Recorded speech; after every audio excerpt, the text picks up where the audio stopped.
আপনি তো জানেন পানি কিন্তু নামা শুরু হয়েছে। তো পানি নামার পরে আপনারা জানেন বন্যা পরবর্তীতে কি কি সমস্যা তৈরি হতে পারে, সেই জন্যই এগুলো ডাক। আমি বলবো যে 2টা ঘন্টা খুবই প্রাণবন্ত আলোচনা হয়েছে। চিফ অ্যাডভাইজার যেটা বলেছেন, উনি কোঅর্ডিনেশনের কথা বলেছেন এবং উনি চাচ্ছেন যে এনজিওরা যে কাজটা করবেন সেটা যেন খুবই কোঅর্ডিনেটেড ওয়েতে করে, যাতে যেই লোকগুলো মানে উনি বলেছেন যে পানি তো আমরা যেটা দেখছি যে নামা শুরু হয়েছে, এরপরে যেই কাজটা সেটা আসলে সবচেয়ে মোস্ট ইম্পর্টেন্ট। অনেকের ঘর বাড়ি হয়তো বা ভেঙে আছে, অনেকের বাসার কিছুই নাই, তাদের ইউটেন্সিল থেকে কোনো কিছুই নাই। এই যে তাদেরকে বা এরপরে যেটা হয় যে ওয়াটারবোর্ন ডিজিজ হয়, হেলথ রিলেটেড সমস্যাগুলো উদ্ভূত হয়, সেইটা কিভাবে সমন্বিত উদ্যোগ নিয়ে ট্যাকেল করা যায় সেটা ছিল আর সবচেয়ে উনি বলেছেন যে আমরা সবাই অভিভূত যেভাবে বাংলাদেশের মানুষ যেই ছাত্র জনতার অভ্যুত্থানের সময় যেই স্পিরিটটা শো করেছিল, ঠিকই একইভাবে একই স্পন্টেনিটি শো করে তারা ঝাঁপিয়ে পড়েছে। আমরা দেখবেন যে গ্রামে গ্রামে কিন্তু টাকা উঠাচ্ছে, ত্রাণ উঠাচ্ছে।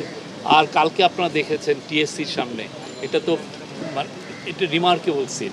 তো আমরা ওনার কথা হচ্ছে যে এই যে তরুণদের যে উদ্যোগ, সে তরুণদের যে প্রেরণা, তার সাথে জন্য সারা বাংলাদেশের সবাই যেন একত্রিত হয়ে এই বন্যাতে ঝাঁপিয়ে পড়ে। বন্যাকে আমাদের সবাই ট্যাকেল করতে হবে। উনি এছাড়াও আমি বলতে পারি আর আশুকরণীয়র মধ্যে এটা পড়েছে। আশুকরণীয় মানে আপনি তো জানেন পানি কিন্তু নামা শুরু হয়েছে। তো পানি নামার পরে আপনারা জানেন বন্যা পরবর্তীতে কি কি সমস্যা তৈরি হতে পারে, সেই জন্যই এগুলো ডাকা। আর যেটা কমিউনিকেশনের ব্যাপারে আর্মির সাথে কোঅর্ডিনেশন হচ্ছে, মোবাইল ফোন কোম্পানিগুলোর সাথে কোঅর্ডিনেশন হচ্ছে। আমরা চেষ্টা করছি ডিজেল পাঠিয়ে ওইখানে যাতে টাওয়ারগুলোকে কোনোভাবে যেন চালু করা যায়, যতটা রিমোট এলাকায় যাওয়া যায় এবং যত দ্রুত বিদ্যুৎ সরবরাহটা চালু করা যায়। বিদ্যুৎ সরবরাহ চালু হলে নেটওয়ার্ক চালু হবে।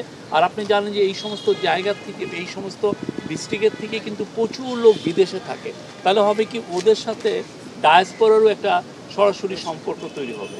তো আশুকরণীয় এটার মধ্যেই পড়ছে। আর রিলিফ অ্যান্ড রিহ্যাবিলিটেশন একসাথে চালু হয়ে গেছে। আমরা দেখছি যে সিভিল অ্যাডমিনিস্ট্রেশন এবং সরকারি প্রশাসন তাদের সমন্বয়ে এই কাজগুলো হচ্ছে। হঠাৎ করে এনজিওকে ডাকতে হলো। এনজিওরা তো সবসময় আমাদের যতগুলো বন্যা হয়েছে, এনজিওরা সবসময় একটা ভাইটাল রোল ছিল, সবসময় তাদের একটা ভাইটাল রোল ছিল। তো এনজিওরা যেটা হয় যে ওরা তো অনেক ফান্ড মোবিলাইজ করেন, ওরা কিছু কিছু জায়গা ওরা অনেক ভালো চিনেন, যেটা অন্যান্য অনেক জায়গাতে যেমন স্টুডেন্টরা যাচ্ছে, স্টুডেন্টরা যে যদি দেখে যে পরশুরামে এই এনজিওটা অলরেডি ওইখানে কাজ করছে, তো তার সাথে তার যদি কোঅর্ডিনেশন হয়, যেটা হবে যে তার জন্য এই রিলিফ এবং ফুডটা খুব দ্রুত ডিস্ট্রিবিউশন করাটা ইজিয়ার হবে। তো এনজিওর যে কাজটা, এনজিওর যে লোকাল নলেজ, সেটাকে কতটা দ্রুতভাবে আমরা কাজে লাগাতে পারি। বাংলাদেশে এনজিও আপনি দেখুন, বাংলাদেশের রিকনস্ট্রাকশন সেই 1971-এর পরের থেকে এনজিওদের তো বিশাল ভূমিকা।